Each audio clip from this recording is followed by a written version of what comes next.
हरिवंश, स्वागत है आपका हमारी दूसरी वीडियो और प्रथम प्रकरण में। जैसा कि आप लोगों ने पहला वीडियो देखा होगा जिसमें हमने महात्म्य के बारे में बात की, जिसमें हमने जाना था कि कैसे सेवक जी को महाप्रभु ने दीक्षा दी स्वप्न में। भूमिका में ये तक लिखा है कि सेवक जी के चरित्रकार ये कहते हैं कि महाप्रभु ने सिर्फ स्वप्न में सेवक जी को दीक्षा नहीं दी थी, उन्हें अपने धर्म का सारा भेद बतला दिया था, उन्हें वाणी रचना तक की शक्ति दे दी थी। हमने 3 स्पष्ट लाभ सुने और हमने सुना कि इसको प्रेम क्रीड़ा न कहकर महाप्रभु ने इसको हरवंश केली कहा है। आइए हम बढ़ते हैं पहले प्रकरण की ओर। अगर एक विनती करना चाहूँगा, यदि आपके पास श्री सेवक वाणी हो तो आप उसको अपने निकट रख के इस वीडियो को श्रवण करिए, क्योंकि इसमें जो पद वगैरह हैं हो सकता है कि आपको ऐसे कुछ शब्द समझ में नहीं आए, तो जब वो आपके सामने रहेंगे तो शब्दों का आपका समझना बहुत आसान हो जाएगा। तो शुरुआत करेंगे हम प्रथम प्रकरण के सार संक्षेप के साथ, कि बता दें कि इसमें जितने भी ये पद हैं, 14 पद हैं, जो आगे इसमें 14 जो छंद हैं, उन छंदों में किस छंद में क्या बताया गया है। चलिए शुरू करते हैं। सर्वप्रथम सबको श्री हरवंश श्री राधे।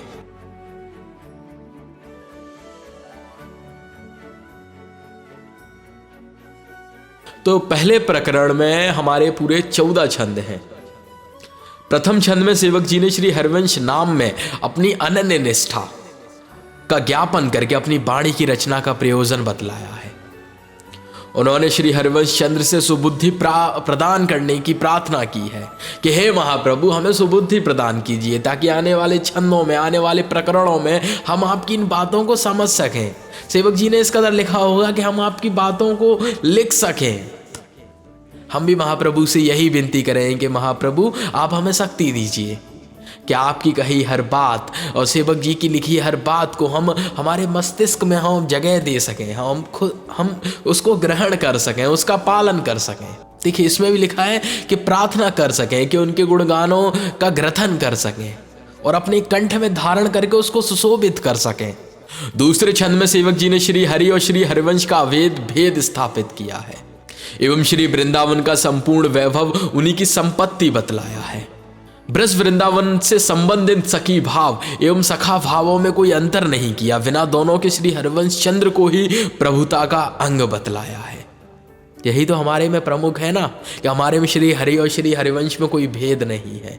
गुरु गोविंद दो खड़े काके लागू पाए, यहाँ पे तब भी एक प्रश्न है ना कि किसके लागू पाए, लेकिन यहाँ तो बिल्कुल ही पूरा मतलब साफ है, पूरा समझ में एक ही, यहाँ तो बुद्धि भी नहीं लगानी। गुरु गोविंद दो खड़े काके लागू पाऊँ, यहाँ तो काके है ही नहीं कि काके लागू पाऊँ। यहाँ तो साफ साफ लिखा है कि श्री हरि और श्री हरिवंश में कोई भेद नहीं है, दोनों बराबर हैं, दोनों एक ही हैं, बराबर भी नहीं, दोनों एक ही हैं। तीसरे छंद में एक और श्री हरवंश चंद्र की अमित महिमा एवं दूसरी ओर अपनी लघुमती एवं सीमित बुद्धि की ओर संकेत करके पुनः बुद्धि प्रकाश प्रदान करने की प्रार्थना की है। फिर से सेवक जी वो बुद्धि मांग रहे हैं जिससे इन सब बातों को अपने अंदर हम ग्रहण कर सकें, इन बातों का पालन कर सकें। चौथे छंद में श्री हरवंश चंद्र के जन्म के पहले हमारे भारतवर्ष में धार्मिक स्थिति का मार्मिक वर्णन क्या था वो बताया गया है। पांचवें छंद में श्री महाप्रभु के प्राकट्य का प्रयोजन बतलाया गया है कि क्यों महाप्रभु ने इस धराधाम पर अपना प्राकट्य लिया। जैसे कुछ लोग पूछते हैं ना कि लाडली लाल ने क्यों इस धराधाम पर प्राकट्य लिया। बस एक छोटा सा कारण था लाडली लाल के इस धराधाम पर, गोलोक से धराधाम पर प्राकट्य का, क्या कि जन्म लियो मोहन हित श्यामा। हमें तो अभी तक जो सार पता चला है वो यही पता चला है कि लाडली लाल ने क्यों प्राकट्य लिया, क्यों इस धराधाम पर प्राकट्य दिया, कि जन्म लियो मोहन हित श्यामा, आनंद निधि सुकुमार, चलो वृषभान गोप के द्वार। जब राधाष्टमी होती है तब इस पद का गायन किया जाता है। छठवें छंद में श्री हिताचार्य के प्राकट्य का स्थान, दिन एवं उनके माता पिता के नामों का उल्लेख किया है। सातवें छंद में उनके उल्लास में जन्मोत्सव का वर्णन किया है। बताया था ना आपको पिछले वीडियो में कि नंद घर आनंद भयो जय कन्हैया लाल की, हाथी दीनों घोड़े दीनों और दीने पाल की। आगे आपको श्रवण जरूर होगी ये वाली बात। आठवें और नौवें छंदों में श्री हरवंश चंद्र के मंगलमय प्रभाव का वर्णन है। 10वें छंद में श्री हरवंश चंद्र के अद्भुत सौंदर्य एवं उनके बाल विनोदों की चर्चा है। 11, 12 और 13वें छंदों में सेवक जी ने श्री महाप्रभु द्वारा किए गए भक्ति प्रचार का विशद वर्णन किया है। इसमें वर्णित सब बातें ऐसी हैं जिनका संकेत मात्र भी श्री हिताचार्य के उपलब्ध साहित्य में नहीं मिलता।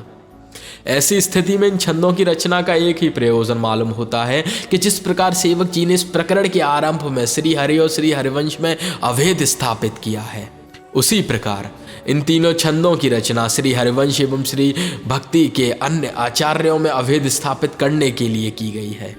वो है ना कि आचार्यों मामम बिजानियातः, कि आचार्यों को आप मेरा ही स्वरूप मानो। श्रीमद् भागवत की इस युक्ति के अनुसार श्री हरि एवं भक्ति आचार्यों में अभेद है, अतः श्री हरि रूप श्री हरिवंश चंद्र के साथ भी उनका अभेद घोषित करना सेवक जी के लिए स्वाभाविक था। अन्य भक्ति आचार्यों ने भक्ति के जिन जिन अंगों का एवं जिन जिन अवतारों का भक्ति का पृथ्वी पर प्रचार किया है, उस सबको सेवक जी ने अपनी अनन्य बुद्धि से श्री हरिवंश का यश विलास माना है, श्री महाप्रभु का यश और विलास माना है। 14वें छंद में सेवक जी ने श्री महाप्रभु के निज धर्म की संक्षिप्त किंतु अत्यंत मार्मिक परिचय दिया है। तो चलिए बढ़ते हैं हम इस प्रथम प्रकरण की गहराइयों में कि श्री हरिवंश चंद्र शुभ नाम, सब सुख सिंधु प्रेम रस धाम, जाम घटी बिसरै नहीं, यह जो परो मुह सहज स्वभाव, श्री हरिवंश नाम रस चाव, नाम सुदृढ़ भव तरन को, नाम रटत आई सब सोहे, देहु सुबुद्धि कृपा कर मोहे, पोई सुगन माला रचो, नित्य सुकंठ जो पहरो तास, जस बरनो हरिवंश विलास, श्री हरिवंश ही गाई हो, श्री हरिवंश ही गाई हो। श्री महाप्रभु का मंगलमय नाम संपूर्ण सुखों का सिंधु है एवं प्रेम रस का धाम अर्थात आश्रय है। यह नाम मुझे एक क्षण के लिए भी भूले में नहीं आता। श्री हरिवंश नाम के रस के प्रति मेरे मन में सहज रूप से चाव उत्पन्न हो गया है, क्योंकि मैंने यह भली भांति समझ लिया है कि यह नाम भवसागर को पार करने के लिए एक सुदृढ़ नौका के समान है।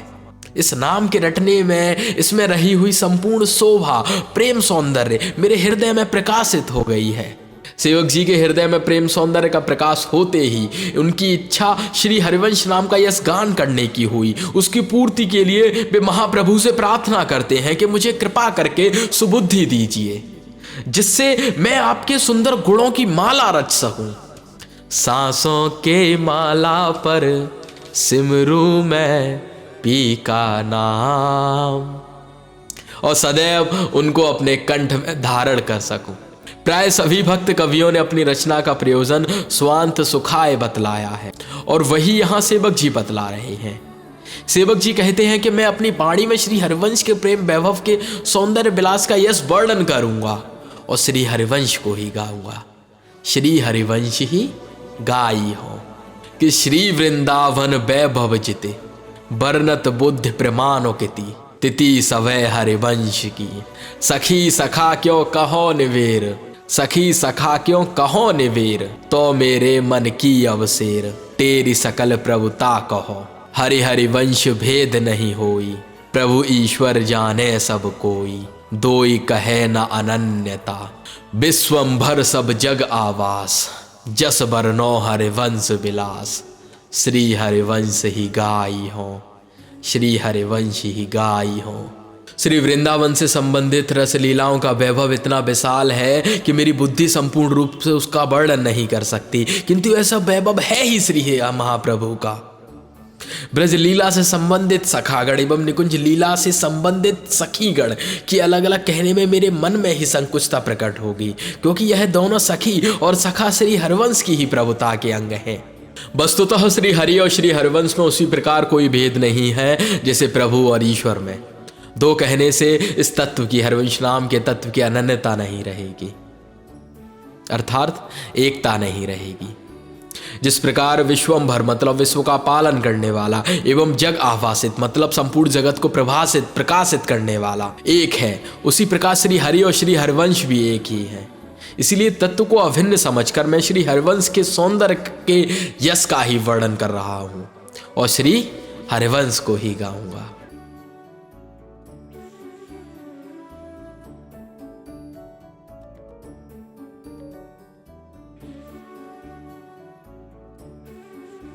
कि जन्म कर्म गुण रूप अपार, बाड़ कथा कहत विस्तार, बार बार सुमिरन करो, हो लघुमति जो अंत नहीं लहो, बुद्धि प्रमाण कछु कते कहो, रहो सरल हरि वंश की, शोध कहे मुह के तिक मते, जस बरनत हारे सरस्वती, जहां सरस्वती भी हार रही हो, तिति सवै हरि वंश की, देहु कृपा कर बुद्धि प्रकाश, जस वरनो हरि वंश विलास, श्री हरि वंश ही गाई हो, श्री हरिवंश ही गाई हो।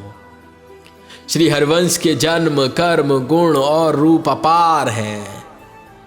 श्री महाप्रभु की अलौकिक जन्म लीला, उनके प्रेम में श्रवण कथन स्मरण उदारता अनन्यता आत्मसमर्पण आदि कर्म, दीनता निष्कामता निष्प्रपंचता आदि गुण एवं उनके व्यक्तित्व में उत्पुत श्री श्यामा श्याम का रूप सौंदर्य अपार है। इनको विस्तार से कहने में कथा बहुत बढ़ जाएगी, अतः मैं इनके जन्म कर्म आदि का स्मरण मात्र करके संतोष करता हूं। सेवक जी सिर्फ संतोष कर रहे हैं कि हाँ उन्होंने ये बातें कह ली ऊपर, हाँ संतोष हो गया, महाप्रभु की कथा हो गई। कि अगर मैं इसे ही करने बैठ जाऊंगा तो कथा काफी बड़ी हो जाएगी। सेवक जी कह रहे हैं कहाँ मैं लघुमती, मतलब मैं छोटी बुद्धि वाला, मैं अपनी छोटी बुद्धि से इनका पार नहीं पा सकता। अतः श्री हरिवंश की अनन्य शरण ग्रहण करके बुद्धि सामर्थ्य के अनुसार कुछ कहने की चेष्टा करता हूं। आप ये पढ़ रहे हैं ना, अभी अंत में आप यही अंत में आप ये जानेंगे कि ये जैसे यहाँ पे इन्होंने सेवक जी ने बात कही है ना कि श्री हरिवंश के अनन्य शरण ग्रहण करके बुद्धि सामर्थ्य के अनुसार कुछ कहने की चेष्टा करता हूँ, बुद्धि सामर्थ्य के अनुसार कुछ कहने की चेष्टा करता हूँ। अंत में आप जानेंगे किसी प्रकरण में कि सेवक जी इस बात को ऐसे कहेंगे कि श्री हरिवंश के बल से ही मैं उनकी बातें कर रहा हूँ, कि ये जो कुछ भी मैं कर रहा हूँ ये सब श्री हरिवंश के बल से ही कर रहा हूँ। मैं शपथ भी खा रहा हूँ ना श्री हरिवंश की, तो उनकी मैं कसम भी खा रहा हूँ श्री हरिवंश की, तो उनके बल से ही खा रहा हूँ। आगे एक प्रकरण में सेवक जी सिर्फ शपथ सिर्फ कसम ही खा रहे हैं श्री हरिवंश की, कह रहे हैं कि श्री हरिवंश हमें तुम्हारी कसम, हम तुम्हें अगर छोड़ के जाएं तो। और अंत में कह रहे हैं सेवक जी कि हमने इतनी भी कसमें ऊपर खाई है नहीं, सब तुम्हारे बल से ही खाई है महाप्रभु। किंतु फिर सोचता हूं कि आखिर मुझमें बुद्धि है जितनी सी, और क्योंकि श्री हरिवंश का यश इतना विशाल है कि उसका वर्णन करने में वाणी भी अधिष्ठात्री देवी सरस्वती भी हार जाएंगी। इससे मैं श्री हरिवंश से ही प्रार्थना करता हूं कि वे मेरी बुद्धि में प्रकाश करें, जिससे मैं उनके यश विलास का वर्णन कर सकूं, क्योंकि मैं श्री हरिवंश का वर्णन कर सकूं, क्योंकि मैं श्री हरिवंश का ही गान करना चाहता हूं। श्री हरिवंश ही गाई हो। कल युग कठिन वेद विधि रही, धर्म कहूँ नहीं दीखत सही। यहाँ धर्म के मार्मिक स्थिति की बात हो रही कि महाप्रभु के जन्म से पहले हमारे भारतवर्ष में धर्म की स्थिति क्या थी। कहीं कलयुग कठिन वेद विधि रही, धर्म कहूँ नहीं दीखत सही। कहीं भली को ना करे, उद्वस विश्व भयो सब देश। धर्म रहित में देनी नरेश, मिलेच्छ सकल पहुमी बड़े। सब जन करहि आधुनिक धर्म, वेद विहित जाने नहीं कर्म। मर्म भक्ति को क्यों लहे, बूढ़त भव आवे न उजास। जस वरनो हरिवंश विलास, श्री हरिवंश ही गाई हो, श्री हरिवंश ही गाई हो। अब अवतार का प्रयोजन बतलाते हुए कहते हैं कि इस कलयुग में वेद की केवल कर्मकांडीय विधि शेष रह गई है, जिससे कहीं भी धर्म अपने शुद्ध रूप में दिखलाई नहीं देता था। अब अवतार का प्रयोजन बतलाते हुए सेवक जी कहते हैं कि इस कलयुग में वेद की केवल कर्मकांडीय विधि ही शेष रह गई है, जिससे कहीं भी धर्म अपने शुद्ध रूप में दिखलाई नहीं देता था, और सही बात बतलाने पर भी कोई उसे मानने को तैयार नहीं था। संसार के सब देश उत्पथगामी अर्थात उल्टे मार्ग पर चलने वाले हो गए हैं। राजा लोग धर्म रहित हो गए हैं, सारे संसार में मिलेच्छ फैल गए हैं। सब लोग आधुनिक धर्मों में रुचि रख रहे हैं, सब लोग आधुनिक धर्मों में रुचि रख रहे हैं। आधुनिक धर्म से तात्पर्य उनका उन धर्म संप्रदायों से है जिनमें अनेक प्रकार की वहमों की प्रधानता होती है और क्रूर देवताओं की उपासना की जाती है और उनकी संतुष्टि के लिए पशु बलि दी जाती है, और वेद सम्मत कर्मों का ज्ञान उनको नहीं रहा है। ऐसे लोग भक्ति के मर्म को कैसे समझ सकते हैं। ये लोग भवसागर में डूबते उतारते रहते हैं और सुख की सांस नहीं ले पाते हैं। ऐसे लोगों की रक्षा के लिए ही मैं श्री हरिवंश के इस विलास का वर्णन कर रहा हूँ और श्री हरिवंश का ही गान करूंगा कि धर्म रहित जानी सब दुनी, मिले क्षण भार दुखित में दिनी। धनी और दूजो नहीं, करी कृपा मन कियो विचार, श्रुति पथ विमुख दुखित संसार, सार वेद विधि उद्धरी, सब अवतार भक्ति विस्तरी, पुनरस रीत जग उद्धरी, करयो धर्म अपनो प्रगट, प्रगटे जान धर्म को नास, जस वर्णो हरिवंश विलास, श्री हरिवंश ही गाई हो, श्री हरिवंश ही गाई हो। यह देख कर के मेरा संसार धर्म रहित हो गया है, पृथ्वी मिलेच्छों के भार से दुखी हो रही है, और इस संसार की रचना करने वाले प्रभु के अतिरिक्त अन्य कोई इसका रक्षक नहीं है। जब महाभारत में श्री कृष्ण अवतार, श्री कृष्ण के आने का समय होता है तो ऐसे ही तो आते हैं ना। कहते हैं ना कि जब साधुओं पे, जब पशुओं पर अत्याचार होंगे, ठाकुर जी ऐसे ही तो आ रहे हैं ना महाभारत में। यहाँ भी तो ऐसे ही महाप्रभु आ रहे हैं कि यह देखकर सारा संसार धर्म रहित हो गया है और पृथ्वी म्लेच्छों के भार से दुखी हो रही है। इस संसार की रचना करने वाले प्रभु के अतिरिक्त अन्य कोई इसका रक्षक नहीं है। श्री हरिवंश चंद्र के मन में कृपा का संचार हुआ और विचार द्वारा उन्होंने यह समझ लिया कि यह संसार वेद मार्ग से विमुख होकर ही दुखी हो रहा है।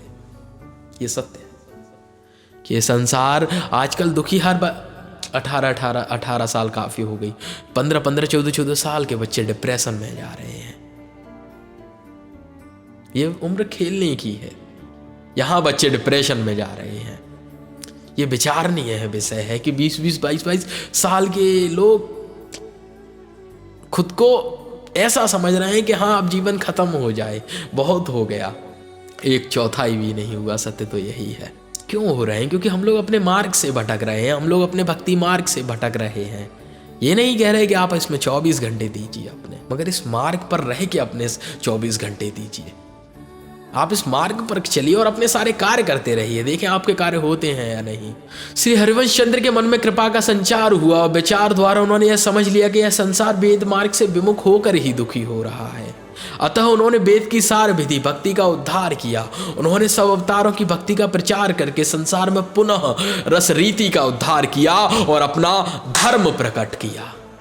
राधा वल्लभ श्री हरिवंश। बोल राधा वल्लभ लाल की जय। बोल महाप्रभु श्री हरिवंश चंद्र जू महाराज की जय। बोल श्री सेवक जू महाराज की जय। बोल श्री वृंदावन धाम की जय। बोल श्री हरिवंश नाम की जय। बोल श्री तुलसी महारानी की जय। बोल श्री श्याम सुंदर यमुने रस रानी की जय। बोल राधा वल्लभ लाल की जय, लाडली लाल की जय। कि जो धर्म का नाश देखकर प्रकट हुए थे, उन श्री हरिवंश के इस विलास का मैं वर्णन कर रहा हूं और श्री हरिवंश का ही गान करूंगा। मथुरा मंडल भूमि आपनी, जहां बाद प्रगटे जगधनी, बने वन बर आप मुख। अरे कहाँ जन्म लिया है हमारे महाप्रभु ने? अरे ब्रज के हैं, ब्रजवासी हैं। वो एक मुहावरा है ना, पूरी तरह से नहीं बोल रहे कि अपनी पीर भला दूसरों कोई का समझे, अपनी पीर तो अपनी पीर खुद ही समझनी पड़ेगी। यही है ना कि भाई ब्रजवासी ब्रजवासिन की पीर समझ में आयो है कि मथुरा मंडल भूमि आपनी, जहां वाद प्रगटे जगधनी, भनी अवने बर आप मुख। शुभ वासर शुभ रक्ष विचार, शुभ वासर शुभ रक्ष विचार, माधव मास ग्यास उजियार, नारन मंगल गाइयो। तच्छन देव दुधुम्बि बाजई, जय जय शब्द सुरन मिलकियई, हिय सिराने सवन के। तारा जननी ऋषि जनक ऋषि व्यास, तारा जननी जनक ऋषि व्यास, जस वर्णो हरिवंश विलास, श्री हरिवंश ही गाई हो। संपूर्ण मथुरा मंडल अपनी अर्थात भक्ति भावमयी भूमि है। उसके अंतर्गत बाद नामक ग्राम में जग के रक्षक प्रकट हुए हैं और अपने श्री मुख से इस ब्रज भूमि का वर्णन किया। उसी समय देवगण आकाश में दुधुम्बी बजाने लगे और सब देवताओं ने मिलकर जय हो का उद्घोष किया है और सबके हृदय शीतल हो गए हैं। आया कौन है? महाप्रभु आए हैं ना, शीतलता की खान आए हैं ना, करुणा की खान आए हैं ना, हमें करुणा प्रदान करने आए हैं ना, हमें करुणा सिखाने आए हैं। उससे पहले तो हम सब कौन थे? बलि दे रहे थे, हम मार्ग से तो सब हट ही गए थे ना। बताया था ना थोड़ी देर पहले कि सिर्फ कर्मकांडीय विधि ही शेष रह गई थी, वरना सब अपने वैदिक मार्ग से हट गए थे। तो वैदिक मार्ग पर वापस आने के लिए हमें महाप्रभु करुणा सिखा रहे हैं, हमें करुणा ला रहे हैं कि ताकि हम ये जो गलत आचरणों में फंस गए हैं इनसे हट जाएं। तेरी करुणा के ही भरोसे तो मेरा जीवन है।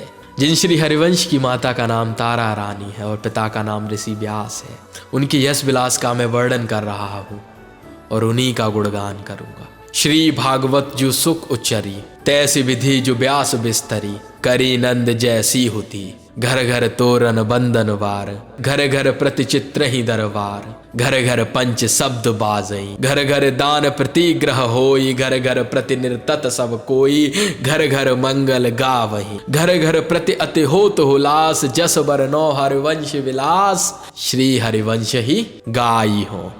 श्रीमद् भागवत में शुक मुनि ने श्री कृष्ण जन्मोत्सव का जैसा वर्णन किया है और नंदराय ने अपने पुत्र के जन्म के समय जिस विधि से जन्मोत्सव मनाया था, व्यास मिश्र ने अपने पुत्र के जन्म दिवस को उसी विधि से मनाया है। गांव के प्रत्येक घर के द्वार पर बंधन बार बांधी गई है और प्रत्येक घर पर दरबार अर्थात हाथी, घोड़ा, बैल, बूटा, पुरुष, नारी इत्यादि का चित्रण कर दिया। जब ब्रज में होली आती थी, देखते हैं ब्रज की कैसी गलियां रंग बिरंगी कर दी जाती हैं। होली पर रंग बिरंगी तो होनी, मगर उन्हें और सजा दिया जाता है। हमारे घर पर जब दिवाली आती है तो हम अपने घर को कैसे सजा देते हैं, हम अपने घर पर कलर करा देते हैं, हम अपने घर पर रंग करा देते हैं, अपने घर पर चित्र लगा देते हैं खूबसूरत खूबसूरत। ऐसे ही महाप्रभु के गांव में चित्रण किया गया है, किस किस का, हाथी, घोड़ा, बैल, बूटा, पुरुष, नारी इत्यादि का।